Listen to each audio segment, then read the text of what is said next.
The problem starts with the feeling that many spiritual seekers across time and cultures have had. If God is truly infinite, then how is there room for anything else? Not just in a physical sense, but in a more profound way. How can there be self-awareness, identity, separateness? How can you or I sit here thinking about God as though we weren't somehow swallowed up entirely by that infinite presence? That question sits like a soft weight at the heart of Tzimtzum. Isaac Luria, a 16th century Kabbalist from Safedade, offered one of the most imaginative and mind-bending answers. Luria said that before the world was created, there was only God. Not God in the sense of a being among beings, but God as all that is, was, or could be, endless, boundless, undivided. In Hebrew, this divine infinity is called Ein Sof, which literally means without end. The key idea in Lurianic Kabbalah is that for anything else to exist, for anything other than God to have a space to be, God had to withdraw. This act is called Tzimtzum, which means contraction or withdrawal. But here's the catch, and where the paradox really begins to breathe. If God is infinite, how can God withdraw? You can't shrink something that has no boundaries. There's nowhere for infinity to pull back to. And even more confusingly, if God withdraws, then there would be a space where God is not.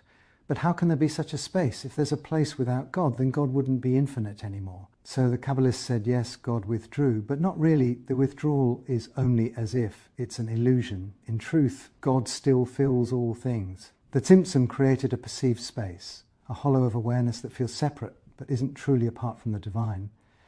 This is where we start to get dizzy, because now we're being told that we exist only in a kind of illusion, that our sense of separateness, of individuality, of existing in a world that isn't entirely God, is just a trick of perception, a cosmic dream. And yet we're also told that this illusion is important, that it's part of God's plan, that somehow it's real and not real at the same time. To help explain this, later Hasidic thinkers developed a distinction between two levels of divine unity. The first is called Yechuda Ila'a, or upper unity. From this higher perspective, there is only God. Everything that seems to be separate, stars and trees and people and planets, is really just a glimmer in the infinite light. It's like waves in the ocean that think they're separate, but they're just movements of the same water. From the viewpoint of upper unity, creation is entirely nullified in the face of the divine. It has no independent reality. There is only the one. But then there is Yechuda Tata'a, or lower unity. This is the level of reality where we live and think and speak.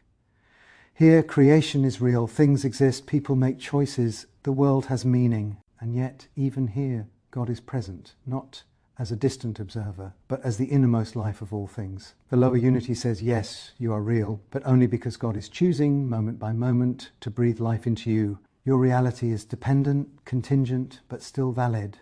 So we end up in this strange, mystical balancing act. The world exists, and yet it doesn't. God is fully present, and yet hidden. We are separate, and yet not truly apart. The Tzimtzum holds all of these in tension, like a dream that knows it's a dream, but still dreams itself anyway. It's tempting to resolve this by choosing one side. Some thinkers emphasize the illusion that nothing exists but God, and everything else is just a veil. Others focus on the realness of the world, seeing the divine more like a soul to the world's body. But the deepest mystical insight doesn't pick a side. Instead, it learns to sit with both truths at once, to feel the upper unity and the lower unity holding hands. That's where Hasidic thought brings something especially tender. It says that God, being truly infinite, can include even contradiction, that God is not limited by logic or even by consistency.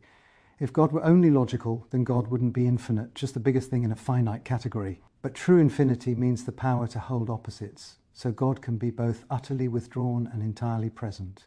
The world can be both real and not real. You can be fully yourself, while being entirely a vessel for the divine. There's something quietly beautiful in this, something that invites you to rest rather than resolve. You don't have to figure it out. You can let the paradox hold you like a lullaby. You are a spark of the infinite pretending to be a person, living in a world that is God in disguise. And maybe that's the point of the Tzimtzum, not to explain how the world works, but to awaken a sense of wonder that there is a world at all, that we can exist and feel and think and love, and still be part of something beyond imagining. Some mystics suggest that this whole divine withdrawal was an act of love, that God made space not because God lacked anything, but because love wants an other to love. And so God created a space where something could feel itself as not God, and then gently, tenderly invited it back into relationship. The world then is the stage for a cosmic romance. God hiding and revealing, withdrawing and returning, waiting for us to recognize that even our own awareness is a trace of the infinite. This is why Hasidic masters often spoke about finding God in all things. Not just in prayer or in holy places, but in eating, walking, talking, crying, laughing. Because the Tzimtzum isn't just a theory of how the world began. It's a way of seeing the world now. Every moment is a paradox wrapped in grace. You are real and you are not.